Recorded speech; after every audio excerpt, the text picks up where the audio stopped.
સમાચારની શરૂઆત મહત્વપૂર્ણ સમાચારથી કરીએ તો ગોંડલમાં કોંગ્રેસના ઉમેદવાર દિનેશ પાથરની એક ઓડિયો ક્લિપ જે વાયરલ થઈ રહી છે. દિનેશ પાથર અને રાજન નામના યુવક વચ્ચેની વાતચીત વાયરલ થઈ છે. ચૂંટણીમાં ફોર્મ પાછું ખેંચવા દબાણ અને ઓફર અપાતી હોવાનો આક્ષેપ કરાયો છે. ગણેશ જાડેજા અને જયરાજસિંહ જાડેજાએ રાજન નામના વ્યક્તિને કોન્ટ્રાક્ટ આપ્યાનો આરોપ લાગ્યો છે. પૈસા આપતા હોય તો મને પણ લાભ અપાવ તેવું કહ્યું. ગણેશ જાડેજા અને જયરાજસિંહ જાડેજાને એની ભાષામાં જવાબ આપીશ તેમ જણાવ્યું. દિનેશ પાથરે રાજનને પોતાની આબરૂ પર હાથ ન નાખવાની સલાહ આપી હતી. ગઈકાલે કોંગ્રેસના 8 જેટલા ઉમેદવારોએ ફોર્મ પરત ખેંચ્યા હતા.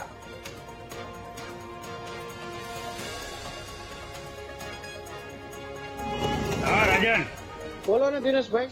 તને કઈ કામ હોય પૂરે લોકોના ફોર્મ ખેંચાવાનું? ના ના ભાઈ, એ તો ઓમ મિત્ર તરીકે બીજું હા, કઈ તો મને કીધું મારે ખેંચવું છે કઈ ઓફર બોફર દેતા હોય. ના એવું નથી દિનેશભાઈ, મેં તો ખાલી ઓમ કીધું હતું, બીજું કઈ નથી. ના તું મને કે હું ખેંચી લઉં, મને કઈ પૈસા દેવડાય? ના ના ના ના તને સારી વાત છે, તને કોન્ટ્રાક્ટ દેવી દીધો હોય. જયરાજે ઓલા જયરાજ ને ગણેશે કઈ કોન્ટ્રાક્ટ આપ્યો હોય તો એ મને ખુશી થાય છે કે મારા ભત્રીજાને કોન્ટ્રાક્ટ મળ્યો તો મને કઈક લાભ દેવડાય બેટા? ના ના ના ના એવું કઈ નથી ને. એમાં મારેથી થોડી મને ખબર હતી પણ ઓલા જઈ મેં ફોર્મ ભરેલું છે અને તું આવું ન કરે બેટા. તું ઘરનો છોકરો છો, ભલે તમારી કઈક મજબૂરી છે, તમે ની જોડે, પણ અમુક વસ્તુ તો નરવા કુંજરવા થઈ જાવ બેટા. નો થાય બસ.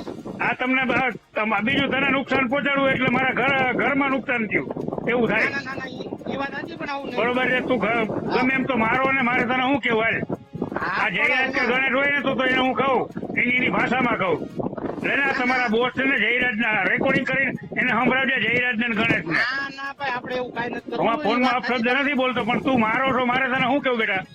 આપણે હાલો પણ આજે ફોર્મ ભર્યા છે ને દિનેશ પાત્ર ની આબરૂ છે, તમે